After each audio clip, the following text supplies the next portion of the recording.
But this is the first time since that fight where a guy went out there and actually, it seemed like they had a strategy to work towards Alex's weaknesses versus let's just go and trade, which is what Khalil, what Jamal, and what Yuri Prohashka have done. Yeah, I don't think exposed is the right word, but I think it humanized him, right? It like because he was living off all this hype. The UFC is masters of hyping guys up. Like I think all of us, and it's hard for anybody, even astute followers of the game like me or you or fighters that understand all the intricacies of this.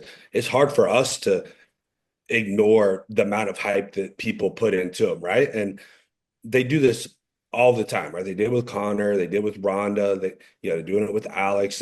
It's a constant thing.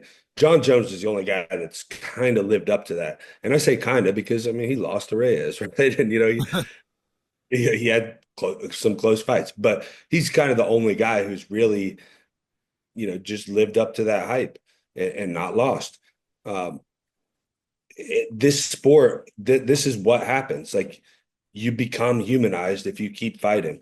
Exposed, again, I wouldn't necessarily say Alex was exposed because Ankalaev didn't get the takedown, Yeah. right? And had he taken him down and maybe beat the shell on the ground, like, yeah, okay, he got exposed. We know very clearly what it is now. But he defended his takedowns, defended them very well, even did a lot of damage, while being pushed against the cage. So I just think exposed is a wrong word. Like, but I do think suddenly this hype train of Pereira has come to a maybe not a halt, but right, it's slowed down a lot more. Okay, he's still a great fighter. He's still everything that we thought he was, but the UFC kind of overplayed their cards, right? And we know, or at least we theorize, UFC didn't want Ankalaev in there, right? Because they knew that this was a high potential possibility of happening.